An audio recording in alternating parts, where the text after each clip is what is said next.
Hello, everybody, and welcome to the Cause Green audio experience or Cause TV, however you're joining us today. I want to introduce you to an amazing man and a good friend of mine today. No theme of today's topic or anything like that. We're just going to jump right in.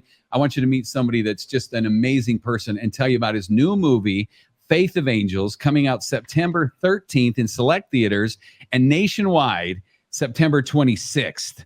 My guest was born in Jonesboro, Arkansas, and raised in Lebanon, Missouri. I've actually been to Jonesboro a few times. He attended Roosevelt University, Chicago College of Performing Arts, and began his professional acting career in the Chicagoland area. He moved to New York City in 2015, where he made his Broadway debut in the ensemble of Les Mis as the understudy of Jean Valjean. One of my favorite movies of all time, I know it's one of your favorites too, is I Can Only Imagine. Do you remember that? That's a story about Bart Millard, the lead singer of Mercy Me, and my guest plays the lead in that movie and plays Bart.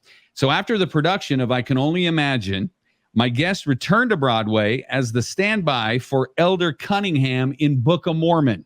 Have you seen Book of Mormon? Hilarious. In 2018, my guest made his West End debut in the role of Elder Cunningham in Book of Mormon. We're going to talk about that. He loves baseball, and in the pre-show, he put on a hat, so it'll explain why he's wearing a Cardinals hat. Go Cubs. He loves weightlifting, Olympic lifting, table tennis. He's a chef and loves to cook, although, you know my motto, never trust the skinny chef.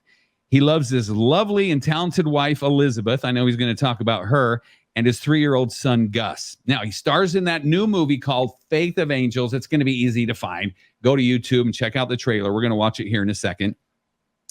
But again, that's in select theaters September 13th and in theaters nationwide September 26th.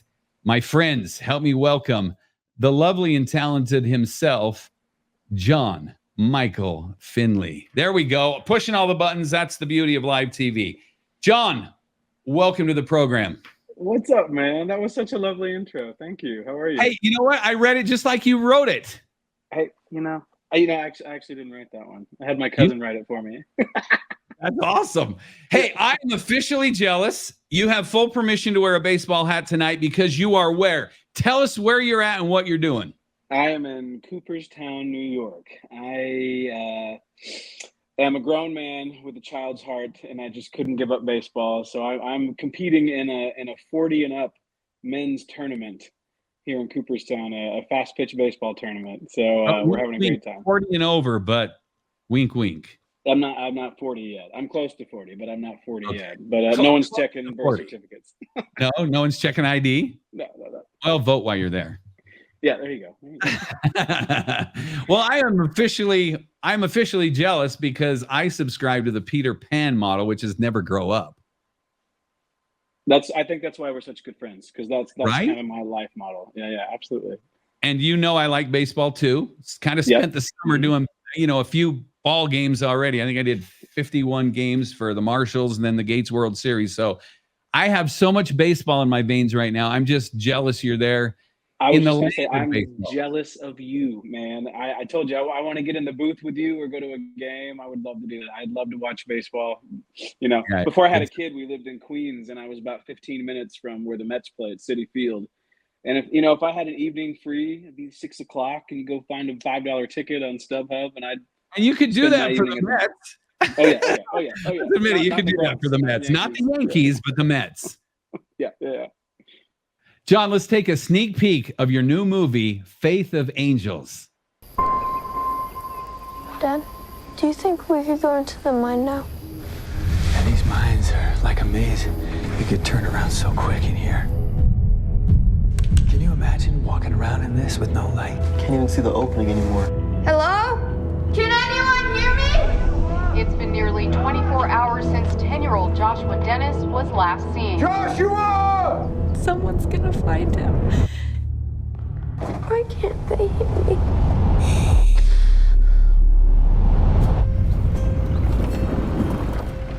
Why'd you come back so early? I guess I just heard a voice. Voice? Sheriff, I think I can help. I have a crew in there right now.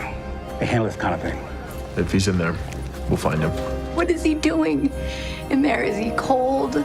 Is he hurt? We'll investigate all scenarios that could have happened to the boy. All scenarios. The boy might be lost in there, or he could be hiding or injured. Maybe the boy just doesn't want to say anything. Why would my son be hiding? It just doesn't make any sense. We've been through every possible place he could be. I think it's time we just consider the inevitable. Are you a man of faith, Sheriff? You don't run something that's important on faith. Hundreds of volunteers reached out through letters, prayers, and even showing up at the mine.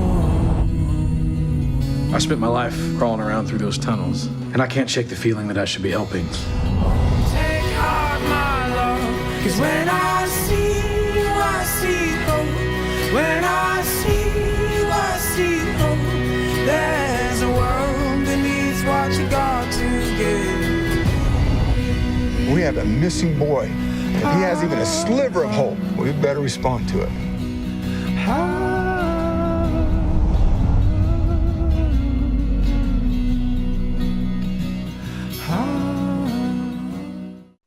Wow. I love seeing that trailer, man. Just brings back so many great memories for me. I don't know if you know, but I'd never been to Utah before. Really? Yeah. And I get this amazing opportunity to fly out for a few weeks. And I remember before even touching down, looking out the windows and just being blown away, and had such a great time here with the community. And we shot a lot outdoors, so got to be in the canyon and in the mines, and we had beautiful weather. And I just once again, seeing that trailer, seeing the footage of the river and the canyons just brings back all the great memories. We had such a great time. So previews of movies tell us a little bit about the story, but as you played the role of the lead, give us the backstory. What really is the movie all about? And then what was your takeaway playing that character? Yeah, one of the most important parts of the process for me is that first impression. And I remember when I read the script for the first time, the screenplay. And so I'll kind of, give you a brief rundown. But about 35 years ago, I think a Cub Scout troop was having an event, and, some dads were with their kids, and they went into the mine. Young kid gets lost, can't find him. 1 day goes by, 2 days go by, 3 days go by, starting to get freaked out. They don't let law enforcement in. They've had some accidents before. And what you're going to see is this community come together. Once we hit day 4, we hit day 5. Once all hope really is lost, we see the angels, in my opinion, are the members of this community that just never gave up hope. And, I won't spoil anything, but there's a happy ending. And you're really going to see the resilience of this true story. And then once again, getting here to Utah and meeting these people, they're all still alive, and meeting their families and being in the spot where these things happen was just such a surreal experience. I don't remember when the premiere was exactly, because I really don't remember yesterday very well. Yeah, but I was blessed to be, and this is going to sound weird, so you have to explain what happened, but I got to be your +1 for the premiere at the film festival last year. So tell us about that and what it was like to meet the actual people at the premiere and everything. Yeah, it was awesome. My incredible wife, Elizabeth, she's a hardworking lady. She's got a great Broadway job, and she wasn't able to join me. And so I needed a solid +1. So reached out to and you couldn't find anybody, so you chose me.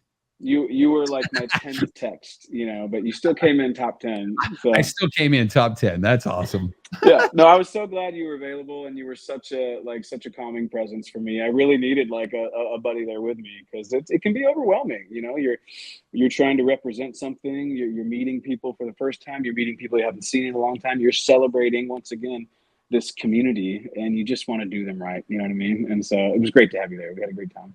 Oh, no, I was honored to be there. And like you said, meet the real people from the story. And then afterwards, everyone got up and told more about the story. I love the movie. I mean, the movie's well shot. It's well produced. It's a Class A movie. So I know families will enjoy this. It's a great message for the entire community. And it really is a message of love. And as the title says, we need more faith, and it is the faith of angels, because you think in the movie title, maybe it's the faith of, heavenly angels. But to your point, I like how you said no, the angels were the people in the community who rallied around this family together, and the community really did come together. I really feel strongly about that. I mean, and I think, I think you're going to find the presence of both types of angels, but I really feel that what saved this young boy was this community that didn't give up. And, the character that I play, what's crazy is we shot this film in his backyard, basically. Really? Our camp was set up right next to John Skinner, the real John Skinner. And he and his wife, Chris, as soon as I flew in, I had to get a haircut and a shave, but as soon as I could, I had to meet John. I told Garrett, the director and the writer and one of the producers of the film, I told him, we can't even turn the cameras on until I meet John. Because until that happens, the story's not worth telling yet. And so I finally got to meet John and Chris. And I always say, you need to meet a man's wife to really know the man. And I got to meet Chris, and she's incredible. And we got to hear them tell their story. And so many, I want to say cast members, characters, but they're not cast members or characters. They're real people. We're the cast members and the characters. Right. So many of these real people are in the film in little cameo spots. These real people were on set telling their stories. We have props, wardrobe, sets that were real from 36 years ago. These people still get brought to tears, and we're bringing us to tears, recounting this story. And that's why I'm so happy to celebrate this community. It's been 3, almost 4 decades, and I hope this is a chance for them to celebrate themselves in this community. Tell us about the cast too, because I think the cast is special. I got to meet the other lead for the first time that night. You can talk about him. And then it was fun to see my friends Kirby Hayborn and Joel Bishop and other guys that I used to work with back in the day when I did a little acting. So it was fun to see them and how they've grown in their careers. But tell us a little bit about the cast as well. Well, I mean, I only have good things to say. I'm trying to think of some bad things to say. I'll come up with the other stuff. Let's stay focused on the good stuff about Kirby and Joel, at least. Yeah. Kirby and Joel were great. A lot of these guys are legends in this area, in the Utah area, and they very easily could have, had egos or been unkind or been dramatic, and they just weren't. Each and every single one of them in their own special ways were just so down to earth and represented the community and the state and the film world in general very, very well. When you fly away from your wife and your child and your home halfway across the country, to do a project, it can be really intimidating and really lonely. And so I'm so grateful about the community. Still, when I come back to Utah, I've always got a couch to sleep on, a guest room to stay in, and stuff like that. And so I now look forward to as many visits to Utah as I can. But the cast, Cameron Arnett also stars in the film. Cameron is a wonderful, wonderful actor. And I hope this doesn't offend him, but an even better person. I got to meet him and his wife and get to know them and have a meal with them, and just wonderful, wonderful people that are just dedicating their lives to making the world a better place and telling good stories and bringing hope and faith and things like that back into the world. So the cast is I want to say star-studded, but I'm biased, but it's a great cast from top to bottom. You'll see some new faces, some actors you've never seen, and I think they're incredible. So I really can't wait for people to check this out. Again, it's called Faith of Angels. It's select theaters September 13th, nationwide September 26th. So check out Faith of Angels. Of course, the trailer's on YouTube, and you can go to the website and find out more. Now, since we promoted the movie, though, I want to take this opportunity for my world to meet you. And I just want you to know, I get emotional because when somebody, breaks that seal of brotherhood, there's just a special connection. And you and I met, we had dinner at the Cardinals cabin, and it was a special night. There was just the 3 of us around the campfire. Actually, there was 4 of us. There was Tiny, Paul, you and me, and it was it was a great experience.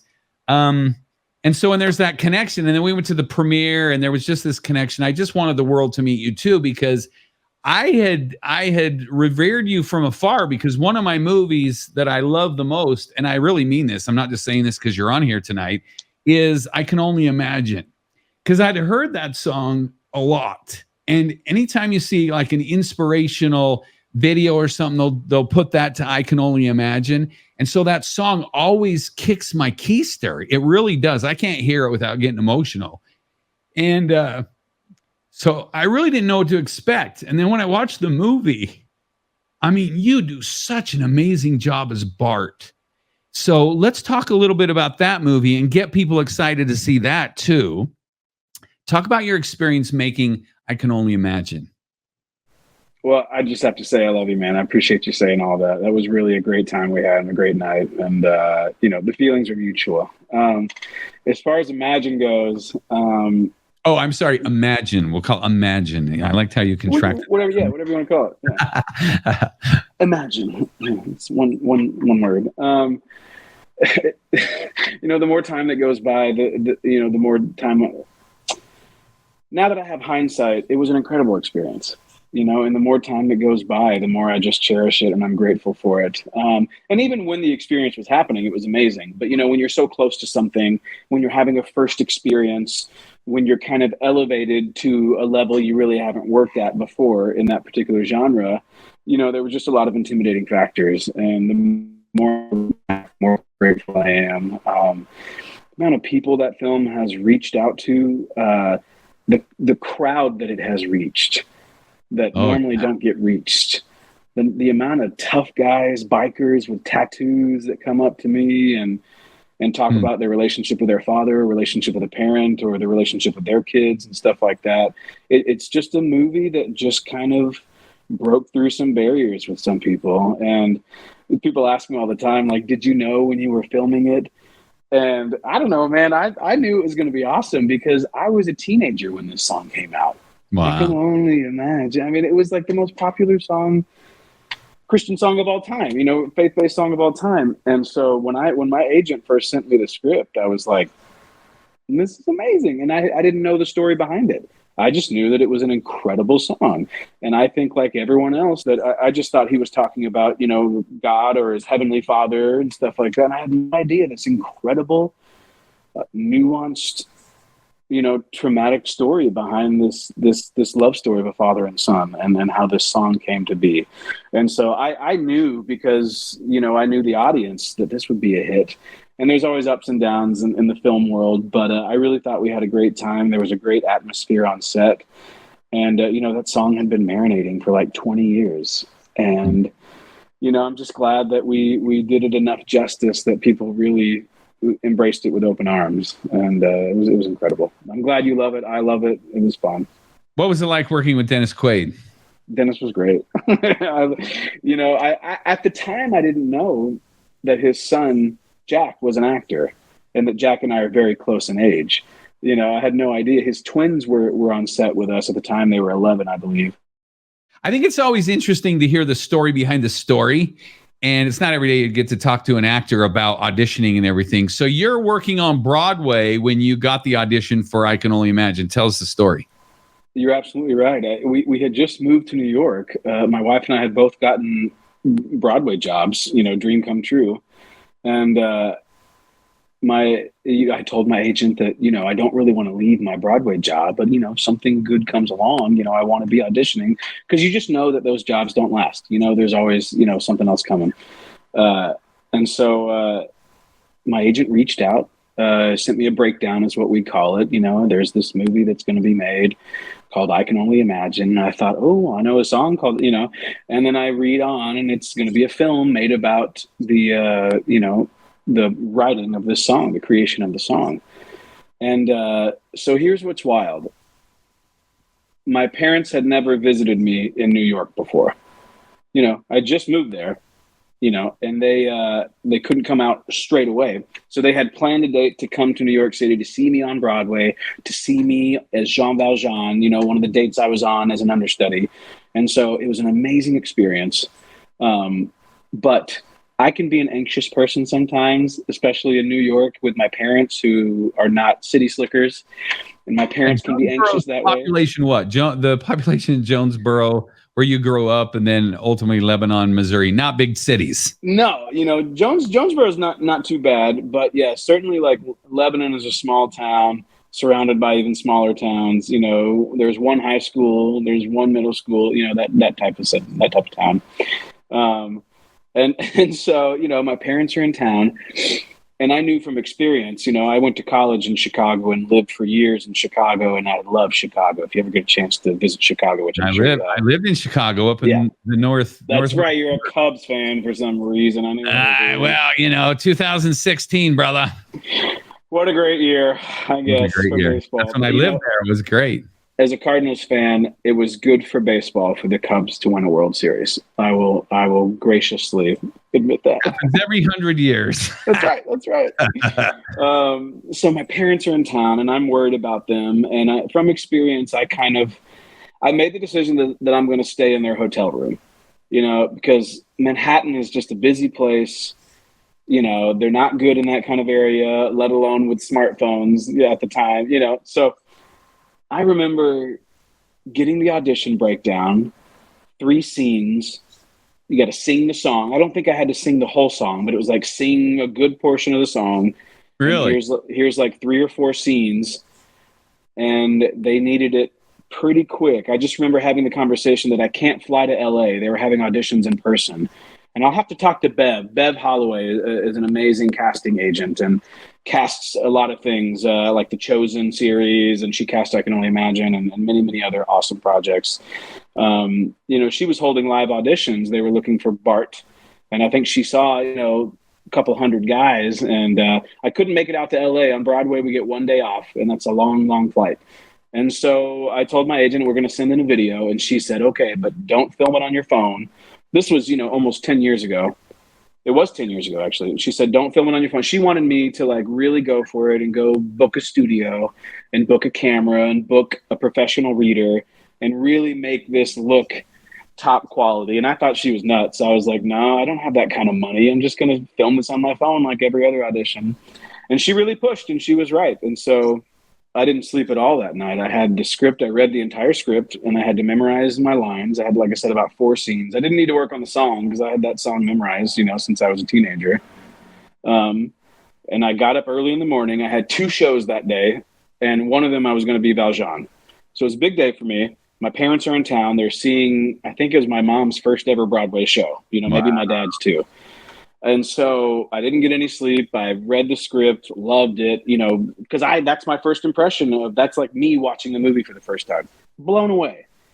And then I'm trying to memorize these sides. I get up at early in the morning. I call a studio. Hey, can I come by at 10 a.m. and film something? Because I got a matinee at 1:30 p.m., I think, you know. She also insisted that I hire an acting coach. You know, I have an acting coach and I have acting training, but mostly for the stage. And she just really wanted this to be great, the audition. And so I called someone I'd never worked with before and asked if I could do a 9 a.m. session. So I did a 9 a.m. acting session with a person I'd never worked with before. And then 10 a.m. I had a studio booked with a stranger at a professional studio with a camera, you know, and she was my reader with my sides. And I asked her if I could sing the song. She's like, normally we don't do that here. This is just for, you know, camera stuff. And I was like, please, I have to film this, you know. And so I wrapped that up and had to forget about it. And I had to go get my parents, you know, because I like chauffeured them from the front door of their hotel to the front door of the theater. And kind of forgot about it and went and did 2 shows and celebrated with my mom and dad. And didn't really expect to hear back. And I think what happened was my agent really, really pushed. She really, because they were seeing people live in person. And she was like, you got to watch the video. You got to watch the video. And I don't think they necessarily need it. I don't know. They should tell their own story. But it took a couple months, I think. And then finally someone watched my video and passed it on to Bev, or maybe Bev watched it herself. And then that's when things really got kicked into gear. I think they were already in town. When I say they, them, I mean the writers and producers and directors, if I can only imagine. They were in New York already, I think, working on some business stuff. And when Beverly, the casting agent, told them, there's someone I want you to see, and he's in New York, and he's actually doing a show right now, they got tickets to the show, and they came and saw me, I think, as Valjean. And so that was probably. You think that had something to do with it, or was it all about the audition video? What's your gut say now? my gut now says they were having a hard time finding, because you needed someone who could sing, you needed someone that felt comfortable behind a camera, you needed someone that, you know, had a certain look. You know, there's a certain Midwestern, Southern, good old boy to Bart. You know, I just think there was a really specific, you know, list of things that needed checked off. And I think I was able to kind of deliver the things that were most needed. And so they flew to New York, and we got to meet. And then the next morning in their hotel room, they kind of had one of the ballroom studios rented out. And then we did an on-camera, like another kind of callback audition. And I think that was just like, let's get in the same room. You know, they'd only seen me on tape, or they'd only seen me on stage from a distance. And so that's when we really worked on some sides. And that's when I knew, and I never feel this way, because an actor, you're always like, am I ever going to hear back? You know, how did I do? You know, how many people are up for the role? And I knew within about 5 minutes, I was like, man, if they don't cast me in this, someone knocked it out of the park. And it's not necessarily because I think I hit a grand slam. It was just the chemistry was there. You know, Kevin and Andy and John and Josh, and I could go on and on and on. So many names were amazing. And they just made me feel really comfortable. They knew that I didn't have a lot of experience. And so they found out what my strengths were and played to that. And they found out what my weaknesses were and did their best to kind of tiptoe around that. And I just thought they did an incredible job. Yeah. So that was kind of my audition experience. After that, like I said, I was pretty confident. About a week later, my agent called me with the good news. And then they all flew back to New York with Bart and Shannon, his wife. And they all saw me do Valjean again. And then we all went to dinner. And that was when I got to meet Bart for the first time, and Shannon. And it was after I had accepted the role and they had made an offer. And so then we just got to celebrate, hey, we're going to make this beautiful story together. So it was, like I said, the more I look back. You got the actual offer for the role that you actually started filming. Yeah, we, you know how the film industry is, you know, push. You never know when you're going to start. But once we had our, you know, everything locked in, it was like, okay, you know, we're going to film in Oklahoma City, which I think I had driven through. I'm sure I had been there, but never really spent time there. So that was going to be fun. I'm trying to think. We get there. My favorite part was we recorded all the audio, all the soundtrack, the singing stuff before we turned the cameras on. So kind of the first thing to do was to spend a week in a studio with Bart, with the directors, with the producers, with the audio engineers. And the first thing we did was really try to find, like, what is our sound, you know? And once again, I just want to compliment, you know, the Irwin brothers and Bart and everyone involved. You know, they took, you know, a musical theater opera singer and really, really worked with me and trimmed things down and helped me out with some of the more like studio audio, pop singing, that kind of stuff. But we had a full week, Bart, you know, 2 feet from me, just working in the studio, finding our sound, starting with the big Oklahoma song, the big Broadway song, you know, and then slowly working our way. That takes place in the High School Musical, right? Yeah. The Oklahoma song. That's right.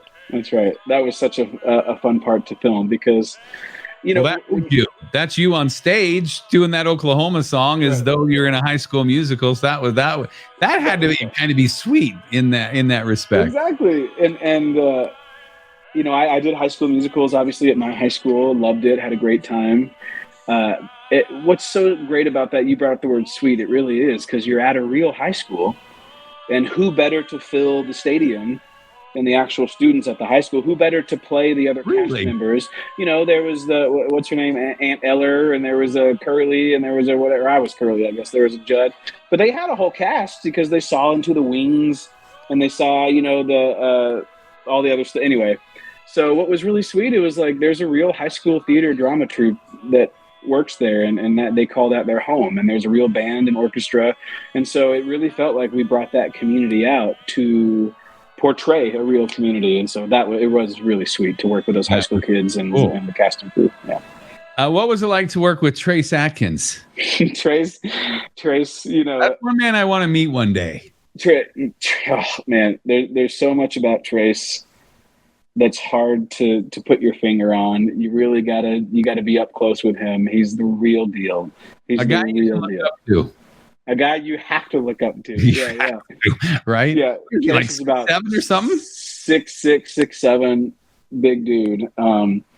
But big heart too, isn't he? Big. I think Trace is, and he's not a teddy bear. Like, he's not a softie. Like, I think that would be inaccurate. The dude is a tough guy. The dude is a real deal, horse riding, motorcycle riding, oil rigging. Like, the dude is tough. But there is such a heart to him. And working with Dennis Quaid and Cloris Leachman, Academy Award winner Cloris Leachman, may she rest in peace, was a dream come true.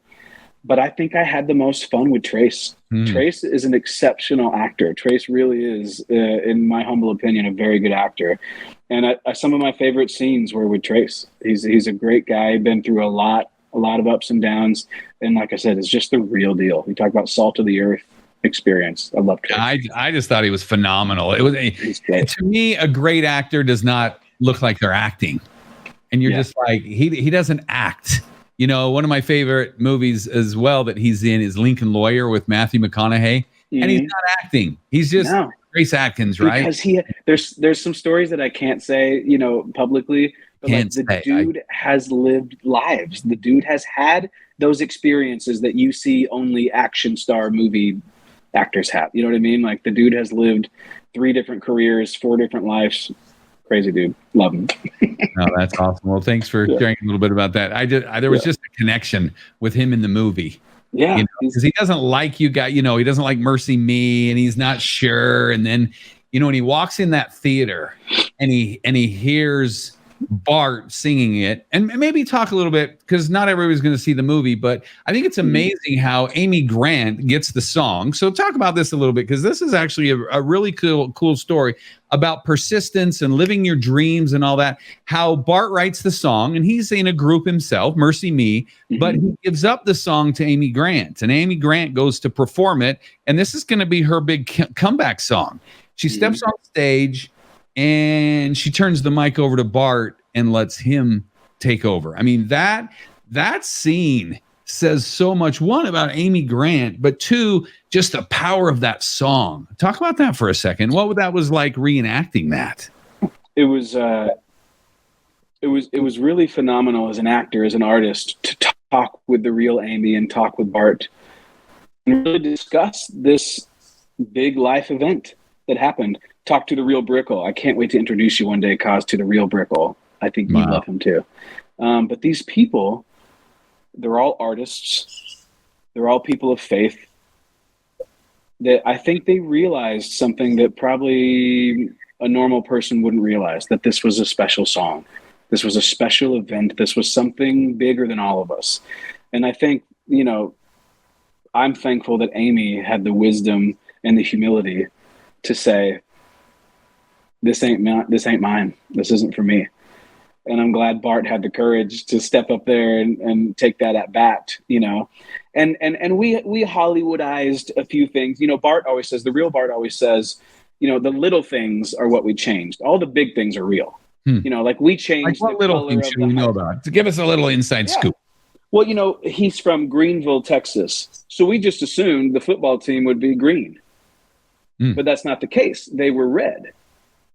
But is that going to ruin our story? Is that going to ruin the film? No. So little things like that, but big things, like the big events, the abuse and the death and the trauma and stuff like that. And all that is real. The stuff with Shannon, his friends, the band members.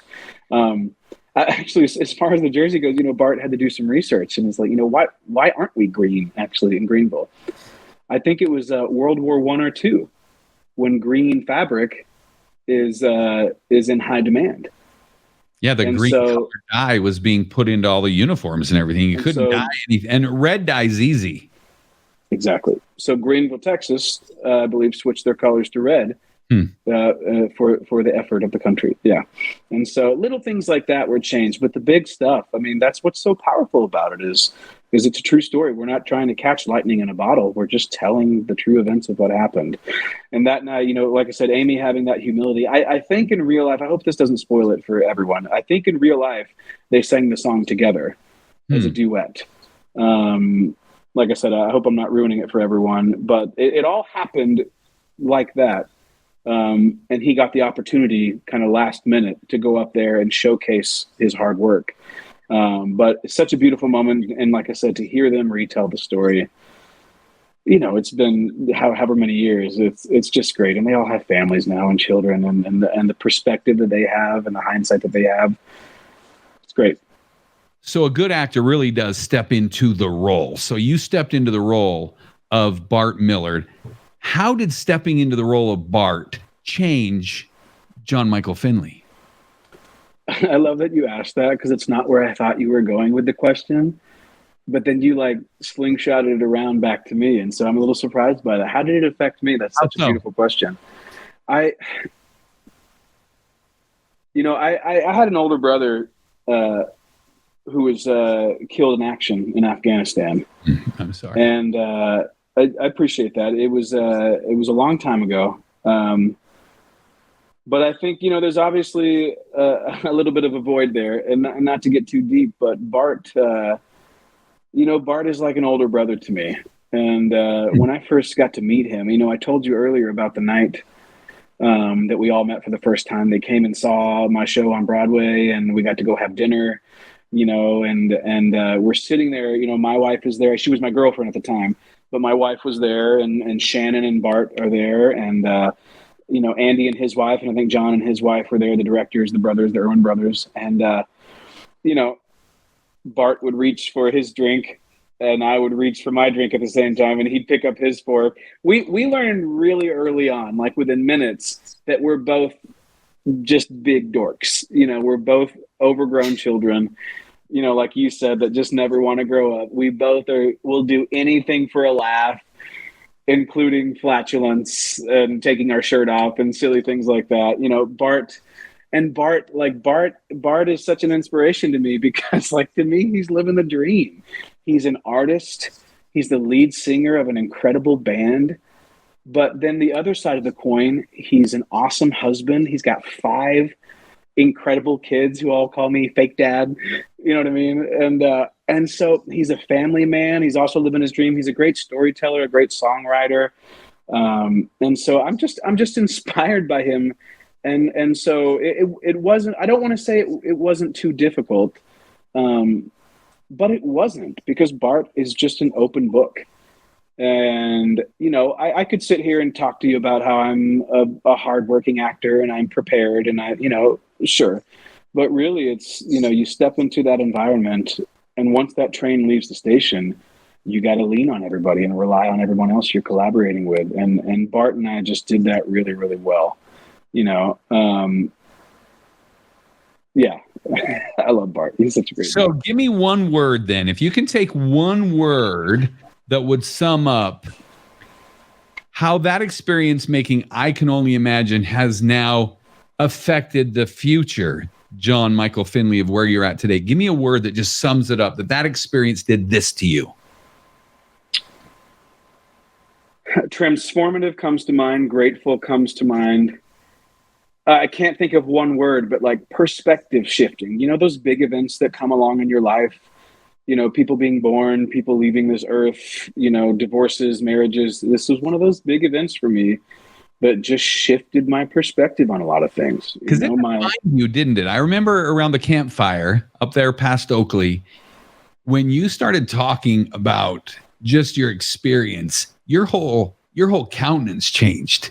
I mean, you were talking about the audition and you were kind of in your head. But when you got through talking about the experience of making the movie, you were out of your head and it was all from the heart.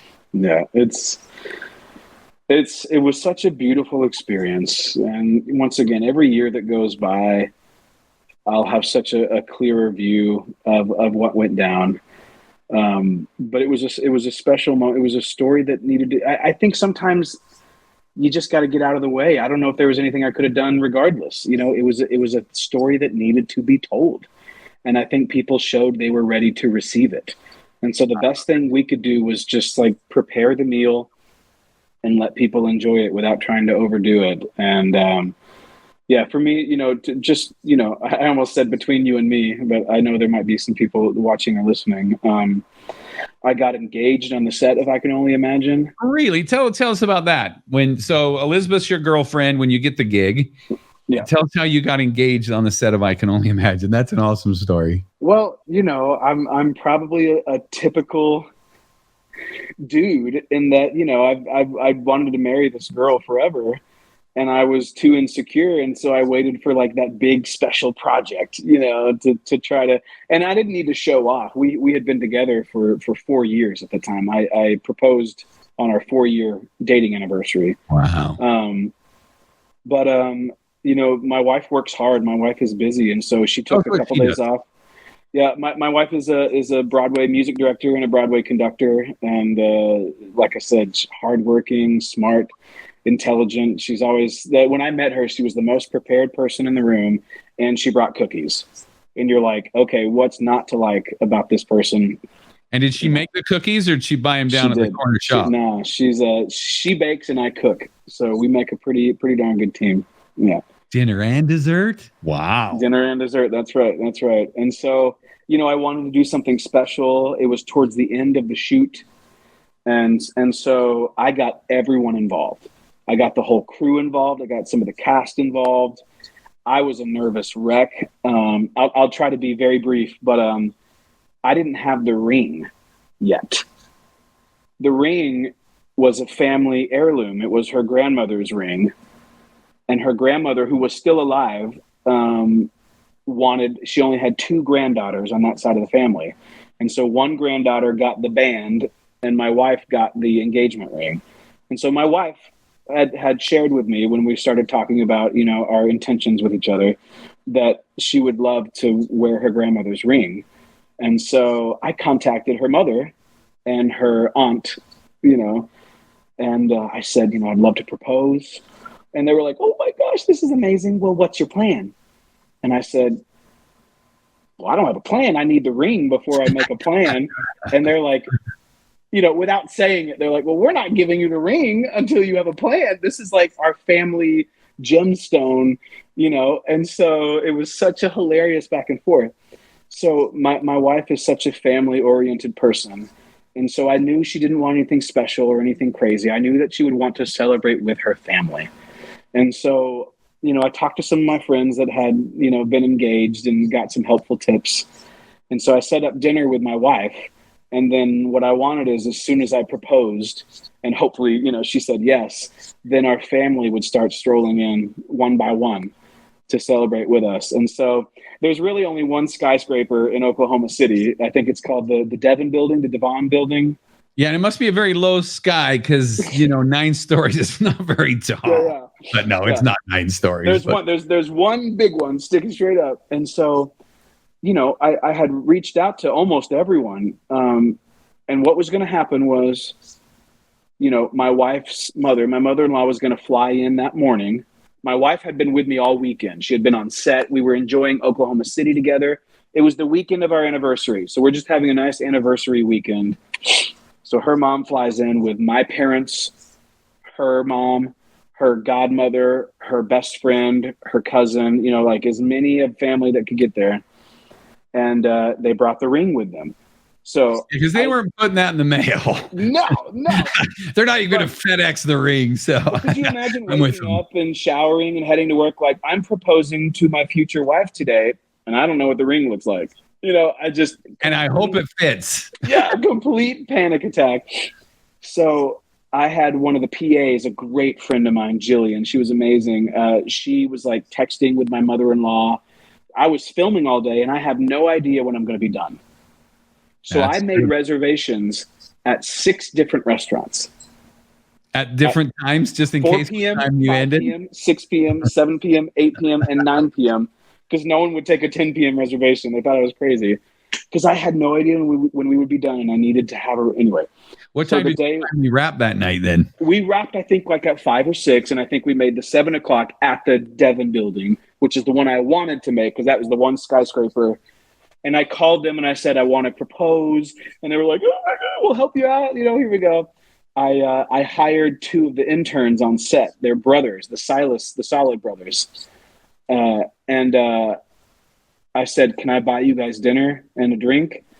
if you guys will sit 3 tables down from us, I'll give you and one of you take some pictures and one of you film.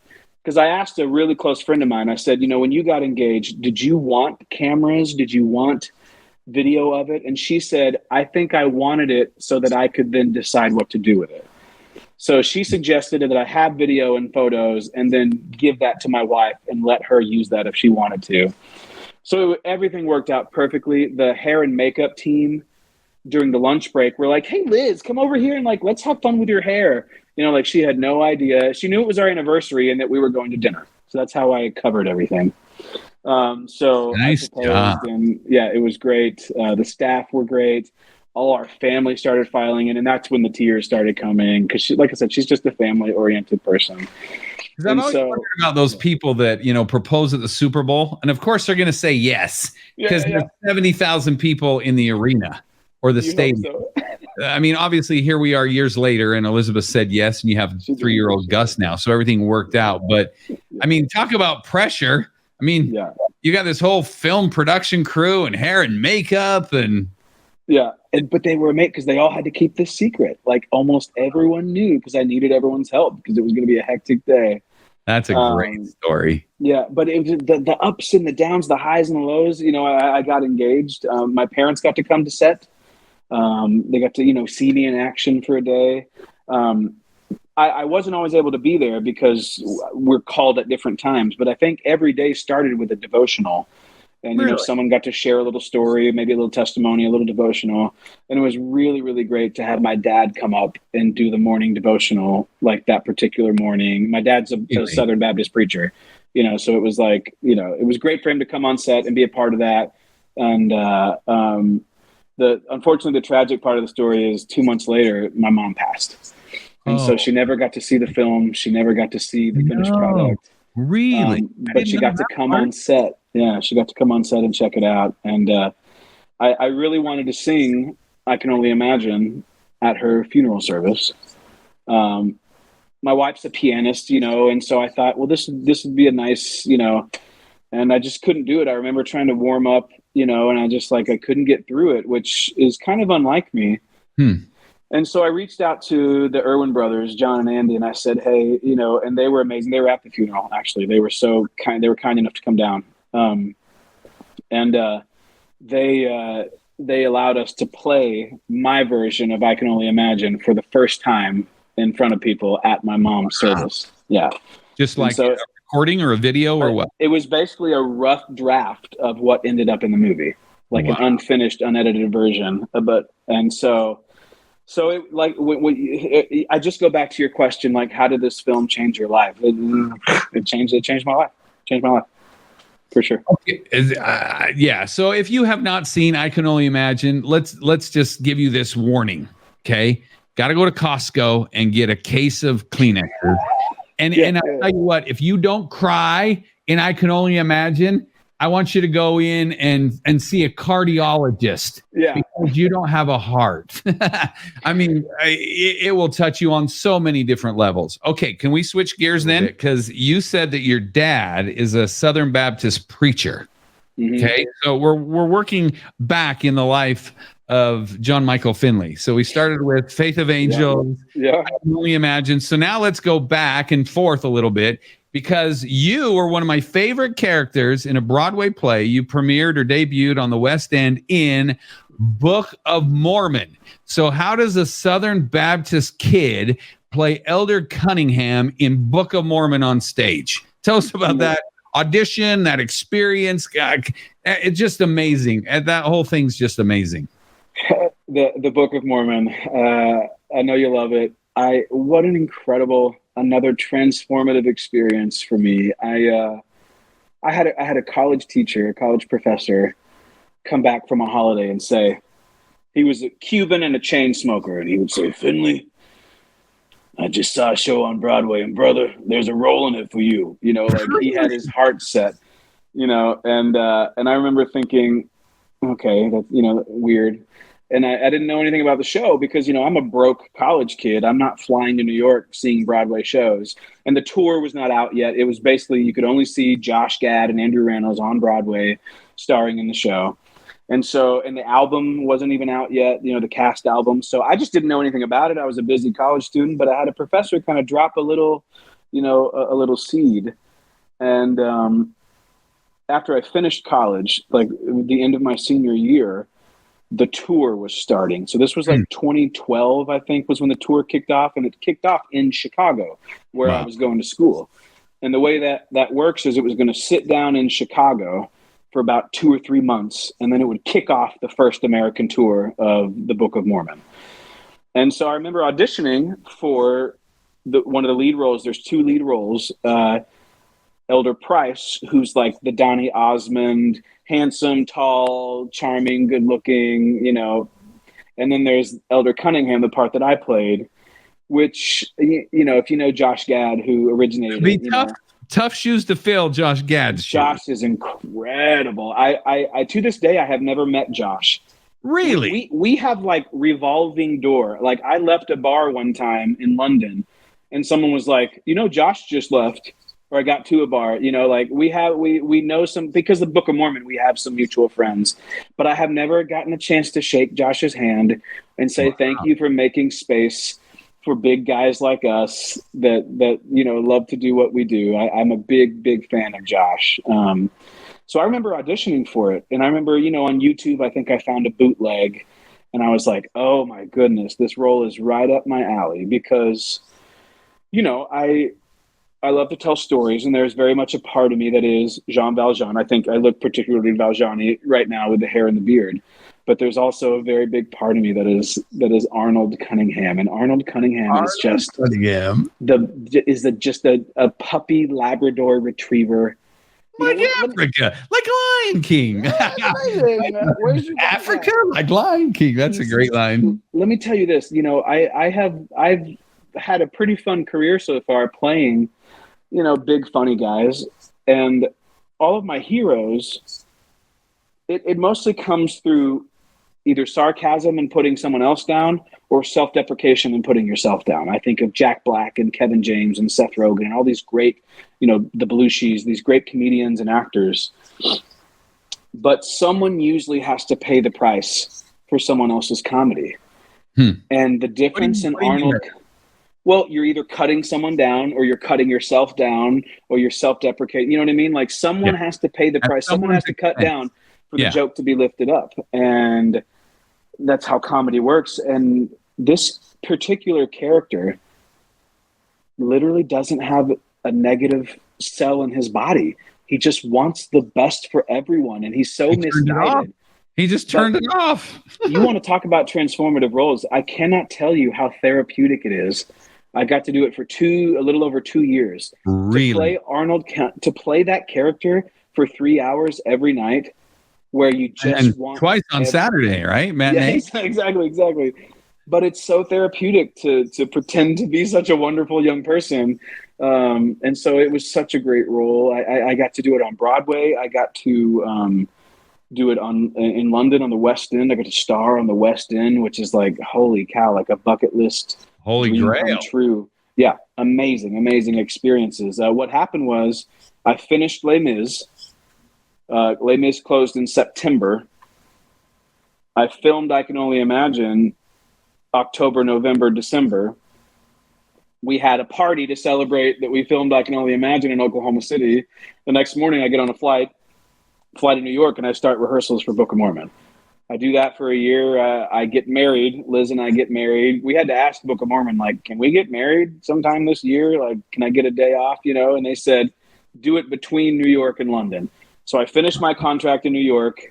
I have a couple weeks off. We get married in Chicago.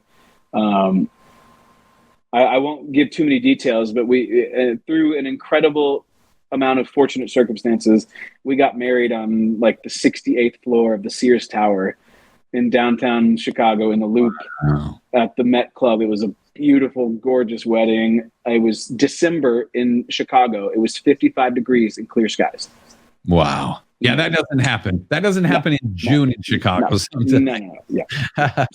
So it was incredible. And then I popped over to London. And so it was just a whirlwind time. And when you're young and dumb and running on adrenaline, you don't know how good it is. You don't know what you're doing. And so I'm proud of myself for just kind of hanging on the roller coaster ride. But, you get older, and I'm a father and a husband, and you kind of have the hindsight and you realize how special these projects were and how you're looking forward to the next special project, Well, talk about a little bit then. What comes to mind as you say that is, okay, this is a word that I had to discover a couple of years ago, and we talk about it a lot on this program, and that's the word surrender. And I thought surrender meant waving the white flag. But to me, surrender has been such a powerful experience for me. I'm doing things now I never thought I would, because you don't plan to surrender and stand up in the boat, so to speak, and hoist the sail and just go where God wants you to go. But it sounds like you just you just let go, and all these transformational experiences were there when you were ready to receive it. So this was not part of what we were going to talk about, but you've been an example of just surrendering to this process. How has surrendering and letting go led to where you're at today? Well, I mean, this is the chapter in the book of my life that I'm on right now. It's so hard. And I can tell you, I was on a roller coaster then. I'm not sure I was letting go then. Oh, really? I think I was being shot out of a cannon. And like I said, I was just kind of young and dumb and excited and bright-eyed and bushy-tailed because of those amazing experiences, kind of all in a short amount of time. And maybe everyone is feeling this way. Maybe everyone's feeling that COVID just kind of like, ruined their groove or stopped some momentum they felt they had. But yeah, I felt like I had some momentum going, and I was just kind of riding this incredible wave. And maybe I was letting go in that way, that I was like, wow, I'm on this great wave. But, I got back from London, and then, COVID hit, and then this happened. And so I'm in a place right now where I'm learning the hard way that you have to let things come to you. You have to let go. Exactly what you're saying. Well, let's talk about baseball. If I'm teaching a young man or a young lady how to catch a ball, you don't teach them to reach for it and stab at it with their glove. Hold your glove up and let the ball come to you and hit you in the pocket, and then you squeeze it shut. It's the same with hitting. You can't be reaching for the ball. You can't be stabbing at the ball. You got to stay back on your back foot, your backhand, and you got to let the ball come to you. Now, let's transfer that over to life in general, not just art, not just work, not just family. I'm an ambitious person. I'm a driven person. I'm an energetic person. I'm an artist. It's hard for me to sit back and let go. But I have learned the hard way that you have to let things come to you. One of my favorite, I don't know if it's an analogy or a metaphor, I'm a singer, and I love to coach and I love to work with students because I was a college kid, and I loved working with professionals and bridging that gap. And so I love to work with college and high school kids. And my favorite thing to do is, I wish I had it with me, is to bring out a bottle. When you can make a bottle hoot, you blow over the top of it, and it makes that beautiful hoot sound like a jug. As a singer, I like to use this as an example. You can blow with all your might at the wrong angle and get nothing. But you can use 10%, and if you blow perfectly over the top of that jug, you'll get this beautiful, cavernous, acoustic whoo. And your voice works the same way. Your voice is in a box of acoustics. And so I think in life, as an artist, in general, I think you have to relax and let things come to me. The more you try to push for something, the more you try to force something to happen, I'm not going to say you're wasting your time, but I think the term spinning your wheels comes to mind. And I think the older we get and the more experience we get, hopefully, the wiser we get, the more we realize I only need a little bit of effort, but in the perfect amount, in the perfect area. I don't need all this extra effort that I'm wasting, and that's been hard for me to learn. And I don't know if I, worded that very well, but no, that was beautiful. I mean, letting it come to I you. like that analogy, both with the baseball and in blowing in the top of a bottle. And isn't it interesting? Because when we are younger, we just think, you got to try harder. And so it's just true grit. When you really realize that you are riding a wave, one, you got to be on the right wave, but you can't fight the wave, right? It's like my metaphor always was, I hated roller coasters. And so I was afraid of like roller coasters or adrenaline things. I have a skydiving video, and when I jump out of the airplane, I'm just like holding on, and you can see the guy tap me like, you got to let go, relax. And now I enjoy roller coasters because I realize, okay, they've engineered this for my safety. I've never heard of anyone dying on this roller coaster, so I'm safe. So let go. And just, it's a wonderful experience when we don't fight a roller coaster. It's when we hold on with white knuckles onto that bar, and we're just holding on, and we're getting slammed every which way. But when you just let go, I remember doing Harry Potter at Universal Studios, and then they show you the picture they want to sell you for $100. I didn't buy the picture, but it was so funny because everybody's holding on with these gritted teeth and these grimacing faces, and I'm just smiling, and my hands are up. And it didn't hurt. I didn't feel like I got jarred at all. And I thought, what an amazing example that you're talking about, to just less effort actually gets you much greater results than if you're fighting it. Why do we fight it? Well, I'll tell you, I'm not learning it the easy way. I'm learning it the hard way. Okay, then why don't you learn? I'm continue. Yeah, you know what I mean? But you continue to fight it because I think it's just that natural urge. Or maybe when we're young, we think, I think there was a time I thought, the bad things are just the random acts of unfairness, but the good things, that's because I worked hard for that. But that's because I'd made that extra effort. And then I think you convince yourself that you can control your life and your universe, and you can control the direction the roller coaster is going. And I think you're just fooling yourself. I think I always use soft focus, You reminded me of like being on stage, like when the train takes off and there's that excitement and that energy, but you have to find a way to relax. Like the stage fright doesn't go away. Like people don't conquer stage fright. That's something. You just get the butterflies to fly in formation. Yeah, you have to use it to your advantage. Exactly. And so because you don't want to not have that, right? I mean, as a speaker and the things that I've done, I want that energy. So don't squelch it. You just have to learn to harness it different. Yeah. Yeah. And sometimes it defeats you.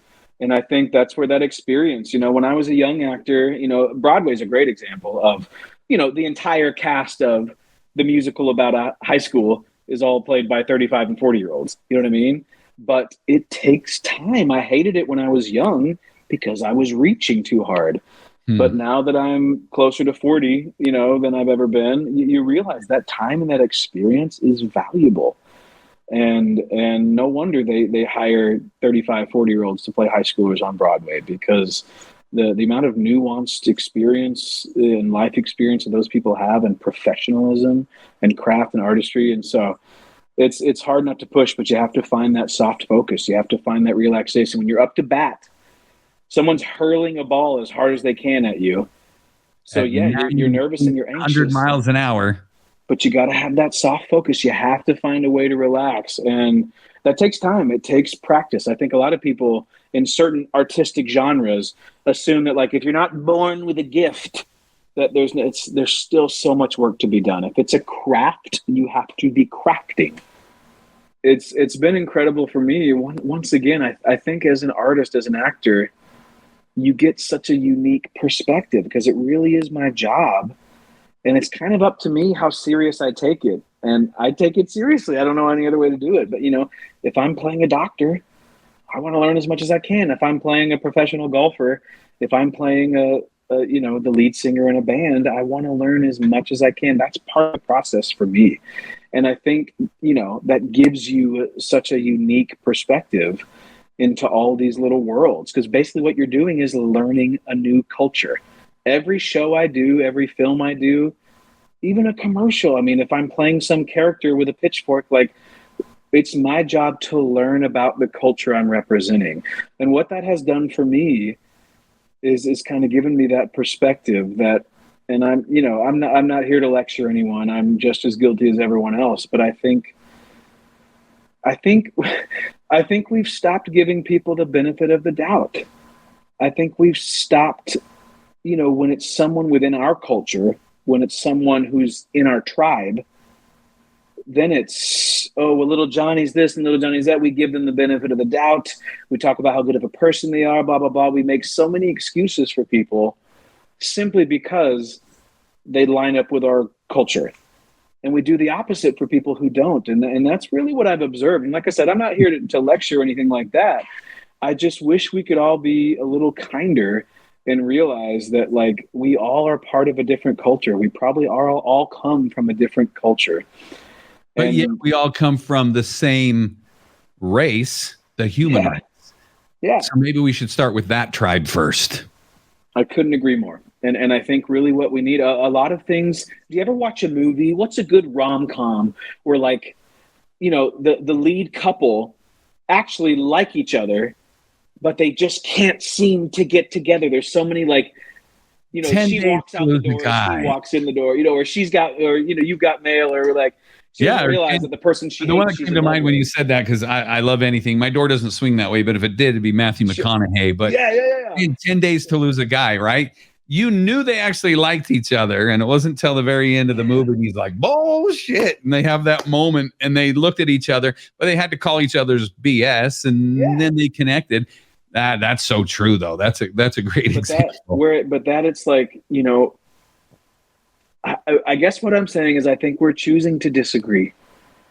I think you're saying, right? you know what, that person's not in my tribe. They don't line up with my particular belief system. So now I see everything in their life with the glass half empty instead of the glass half full. But the glass is refillable. Thank you. Yeah. I love so much of what you're doing, Kaz. I really do. I love not even just like some of the daily Facebook posts or the Instagram messages, but like, I love that you are so determined to not waste this time. Like, if someone's going to try to make, because I feel like everyone, if you put a gun to their head, they're like, well, yeah, I mean, if once I get enough food and enough sleep and enough rest, I want to make the world a better place, you know? And I think so many people, myself included, like, are we actually doing anything? And I just so admire that you are really determined to, like, find a way to, like, bring out the best in all of us. Because I do believe that's where the mix-up is. I think the best of people is what's trying to come out. And it just looks like the worst of people. So many people are trying to save lives and trying to vote the right way and trying to support the right person.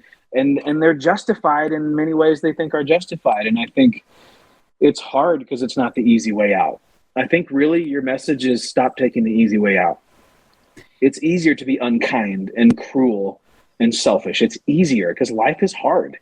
And sometimes you just want to curl up in a corner and protect yourself. But, like, maybe we shouldn't keep taking the easy way out. Maybe the hard way is the better way to go. Well, and I'll tell you, I feel like I've been through the refiner's fire.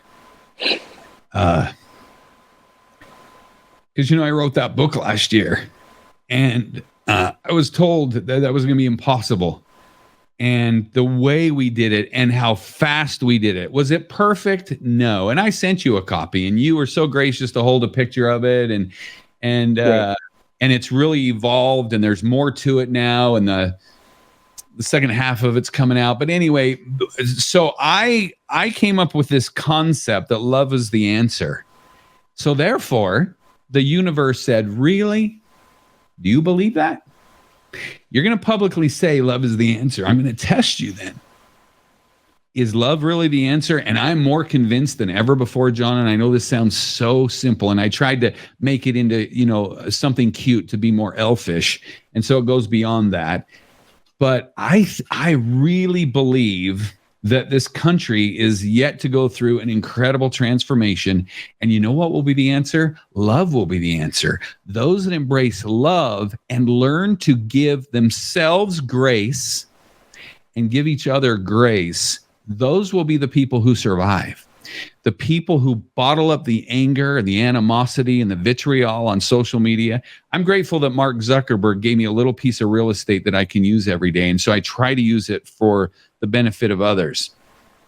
But I think it's going to be a test of what we really believe in over especially the next few months and the next few years, that we have to choose love. And it's going to be harder than ever before. And it's going to test our mettle. We're going to have to walk through the refiner's fire of, do you really believe that? you say it, but do you really mean it? Because it's going to be more difficult. And so I appreciate what you're saying, but it's not easy to be a preacher of love because the world will test you at every turn. Yeah. Yeah. I know it's heavy because it's been heavy on my heart and heavy on my mind recently. You know, I'm a father now, I'm a husband now. And I think if I can be, you know, frank with you, I think there was a time when negativity fueled me. How so? You know, well, I don't think I just mean like being critical, but I think when you're young and you're stupid and you're running on adrenaline, you don't recognize how negativity is eating you from the inside out. And now that I have a little bit more, you know, life on my bones, I realize how horribly negativity affects me. And so more than ever, I'm really trying to just put more positivity in front of my face, whether it's what I'm reading, what I'm watching, what comes out of my mouth. Because I never believed any of that stuff.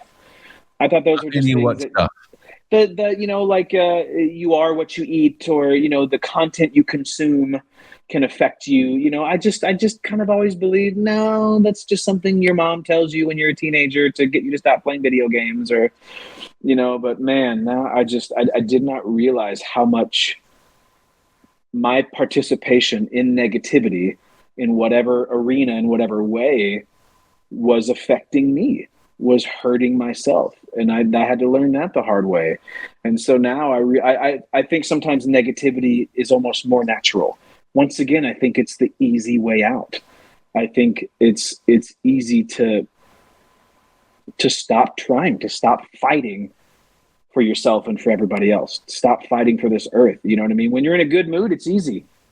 Once again, when you're full, when you're fed, and your bank account is in a good spot, and your career is in a good spot, and, you know, whatever it is that makes you calm, you know, then it's easy to be a good person. And, oh, let me pay for the person behind me at Starbucks. But when you're backed into a corner, when you're down and out, when it's your turn to get rained on, then how do you be the kind person? That's hard. And I didn't do that very well. And I'm learning the hard way that it's easy to be kind when you're in a good mood. How do you be kind when you're getting crapped on? You know, because that's when your kids are watching. Yeah, they're always watching. Yeah. Somebody's always watching. The most important, you know, you and God are certainly watching. John, I know you're a night owl, so we've extended the original time we had contracted for. You're in New York, in Cooperstown. You got an early morning baseball game tomorrow. I do. And I was joking when you sent me that picture of the ball field. I'm like, gosh, I would hate to be the catcher. And then you're the catcher. I'm a catcher, man. So can I tell a quick story? I'll explain that there's a behind the plate. It's not like the backstop is right behind you. That's a country mile behind the plate. We're in Cooperstown, New York, which, if you don't know, that's where the Baseball Hall of Fame is. And my facts might be off, but I think Abner Doubleday is from Cooperstown, and Abner Doubleday is who we credit as being the creator of the American version of baseball. So that's why Cooperstown, New York is where the Hall of Fame is. It's in the middle of nowhere, upstate New York. You don't have cell service, like the 30 minutes driving into Cooperstown. We don't have very good Wi-Fi service tonight. So no, we don't say, why is this edited so much? I promise no one swore. It's just the Wi-Fi at your hotel keeps going out. So I've been a catcher my whole life. And really? Because it's the Hall of Fame, the baseball diamonds here in Cooperstown are incredible. You know, they're well kept, fantastic. In fact, where they shot A League of Their Own is that field that we play on. Oh, you know what I mean, with the grandstands, you know, it looks like the wooden bleachers and everything. Yes. So I got to play a bunch of games there this week. When I was a young kid, and I remember, you know, going from T-ball to, like, you know, coach pitch or whatever, and we're all huddled up, first practice, first year, you know, first practice that season of baseball. And my mom's out in the car, you know, probably 20 feet away, parked on the side of the road. And the coach says, okay, who wants to be the catcher? And nobody raised their hand. You know, everyone wants to hit, everyone wants to pitch, everyone wants to do something. My mom goes, John will do it, from the van. Best decision she probably ever made for me. You know what I mean? Really? And so my coach just threw some gear on me, and I loved it because I don't think I realized at the time. I've never been diagnosed, but I think I have a little of that ADD, ADHD, and catching the ball every pitch, catching the ball every play, learning what everyone's position is, seeing the whole diamond. I got such a great education, and I hope if my son grows up and wants to play, I'm going to tell him to be a catcher, because it's like being the quarterback. You learn about every other position as a catcher. Yeah, because the pitcher will get swapped out, but generally your catcher is the constant in a good game, unless the catcher. Done it my whole life, and I'm still flexible enough. That's true. You're involved in every pitch. So where I announce for the Marshals in the Gates World Series out at Gates Field, which when you come to Utah again, I got to take you out there. Beautiful. It's Utah Field of Dreams. You would never believe that this amazing, immaculate field like you're playing on there in Cooperstown exists in Kearns, Utah, but it does. But the cool thing about there is there's no press box. You're actually right behind the catcher. What? So the press box is behind the catcher. And so I played right field in those other positions. That's an afterthought. I was actually asked to play last Tuesday night in a softball league. And since I screwed up my elbow a few years ago, I couldn't even throw it back to the pitcher, but I was catching. Yeah. And, anyway, it's just so fun. So that you're a catcher, I just have grown to really love the sport. When I was in Chicago when the Cubs won, I never had a team, being originally from Utah. But when I lived in Chicago, when I moved there, I was going to White Sox games because I could afford them and get into them. But in 2016, when the Cubbies went to the World Series, boy, I was a Cubs fan. And then I've been a Cubs fan ever since. But I'll tell you, announcing, literally 50 ball games a summer now. And those kids are some of the best college players, and they play in Utah during the summer before they go back to school. Wow. Every pitch, right? And the cool thing, and I know I'm geeking out on the audience, but just bear with us for a second. So this field, because it was built by the Marshall Gates Foundation, has all the high-tech tools. Okay. So every pitch is tracked. I have a dashboard in front of me that shows not only the speed, but the spin rate of the ball, the vertical break, the horizontal movement. Every pitch is analyzed for these boys for the 6 weeks that they play, and then in the World Series. I'm so jealous, man. So much about life from the pitcher-catcher relationship in baseball. And I'd never seen it before, and it's just coming to me how what you talk about, because the catcher can't go get the ball. The catcher has to let it come. And what is so cool in baseball is he'll let go of it. And I still don't know enough about baseball to then be able to say, okay, that was a slider, or that was this.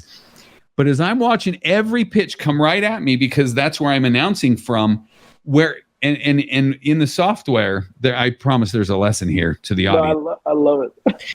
But there's a graph on my dashboard that shows where the pitcher lets go of it, right? So it shows a dot of where he lets go of it, and then you see where it actually crosses the plate, and all that's analyzed by all these cameras in the stadium. The catcher cannot chase where the ball is at. He has to have the confidence to know what call is being called with that pitcher so that he catches it in the right place. And granted, these are college kids, and at a pro level, they really do know that, because some of them will get by them because they think it's going to be here and it's not, because it breaks and all that. I just love what you're saying about that analogy, and I'm teaching myself as I'm talking out loud about this, that we really have to let life come to us and then catch it where it is, right? Because if I think it's going to come over the plate, but it really drops or something, and I'm trying to catch it up here and it drops, it's behind me. And like you're talking about in Cooperstown, that's 20, 30 feet back there to the backstop, and anybody on second or third is going to score. I don't know the heck Cause and John were just talking about. I trust you. Trust me, there's a lesson in that. But anyway, thanks for indulging us. Right. Well, let me throw in just a little more nuance to that. You have to, you always hear like someone's scared of the ball. When kids are growing up, you can't be scared of the ball. If you're scared you're going to get hit, you're never going to be prepared to strike a ball with force, basically. And so now you're at a point, like I said, let's add another layer onto that. You need to let the ball get close enough to you that you think it might hit you, but it doesn't. Oh, and it may look like it's coming right at their head, and then at the last second, it drops right into the strike zone, and it's either a strike or they hit it or something. But that's crazy. That's that courage. That's that, I think about, I know you mentioned earlier, I like to lift, I think about one of the Olympic lift is the snatch, and that's where both heads are above the arm and the bar is vertical across your head. There has to be a point to where you throw more than your body weight over your head. And that's a trust thing with yourself. Let me give you another example. If you tried to walk on your hands, eventually you have to get to a point to where you go completely upside down and your butt is over the gravitational center of your midsection in your head. It's that leap of faith you have to take. If you're trying to learn how to do a backflip, you're going to be flipping diagonally until you take that leap of faith and go 12-6 straight up and down. And baseball's the same way. You have to let the ball get close to you. And most people never graduate out of that phase where they're comfortable enough to let the ball get close enough to you. But you can't really hit the ball effectively if it's not close enough to you to hit it. You know what I mean? If you're outstretched and you're reaching for it. So there's just so much to that. You're so right. I mean, you have to take that leap of faith and go in that danger area, take that risk, because without that, there's no payoff. Without that, anyone could do it, but you have to be willing to get as close to the edge as possible. And that's stuff that involves technique. It's the same as a singer. When you're Jean Valjean and you're on stage, I can't tell you the number of times I went on stage and yodeled like a cartoon character on Broadway in front of 2,000 people, but you have to have the courage to hit that high B natural. You know what I mean? And if you don't go for it, I mean, I remember, watching Simone Biles do her vaults and her floor routine. You have to go for it. Your feet have to leave the air, and you have to trust that all the work you've done is in place. And sometimes it's just not. Sometimes she's going to do a flip and she's going to fall off the beam. Sometimes you're going to swing and miss. Sometimes you're going to sing that high note and you're going to go in front of a Broadway audience. But the good thing is there's always another at bat. There's always a show the next day. You know what I mean? You're going to get another chance, but it's so hard to take that leap of faith. It is. And it comes down to moments. So next week, I'm going to have bronze medalist Spiff of the U.S. women's rugby team on the show. Yes. I don't know if you remember the clip, but it's the U.S. against Australia in the bronze medal match. There's 9 seconds left. They're at the 5-meter line on the other end, and Spiff gets the ball, and they hold her up, and you think it's over. Now there's 4 seconds left, and there's that subscribe to Cos TV over. And listen to the Cos Green audio experience on iTunes and Spotify for the tying try, and then they win with the penalty or the conversion kick. But it's amazing how life comes down to those moments. Can you imagine if she would have just said, "Oh, they've wrapped up. I'm done. I might as well just fall down." But she fought through it in that second with seconds on the clock, and the bronze medal is in the balance. And I just think life comes down to moments that we either fight, it's flight, fight, or paralyzed. And we've got to find the confidence to not necessarily fight or flight, but certainly just not be paralyzed. And that being on stage and acting, most people freeze up. And I just want to share with our audience tonight that life comes down to those moments that will define you. Because I think in the final analysis, we'll be able to look back and say, you know what? There were a couple of times in my life that I didn't freeze. I was afraid. I mean, I think, we've all heard courage is the art of being scared to death, and you're the only one that knows, and you fight through it. Mm-hmm. Whatever you guys are going through as an audience, our viewers and our listeners, John's here as a testament to this too. Keep on keeping on. Stay the course. Believe in yourself. And just keep on keeping on. Shine brightly, because someone out there needs to be guided by your light. The world needs you more than ever before. So hang in there. life gets tough, surrender and let go, as hard as that is. Take us out of this, John, and wrap things up today. I couldn't agree more with you. And I want to share with everyone, I have spent years frozen, years paralyzed. And there's sometimes I get down on myself and say those are years wasted. They're not years wasted. They're years of experience and learning. But, I was on the sideline for a while, and it may happen again. That paralyzation can happen. Being frozen can happen because sometimes it feels like there's nowhere to move. There's nowhere to go. But keep fighting. Keep pushing through. For sure.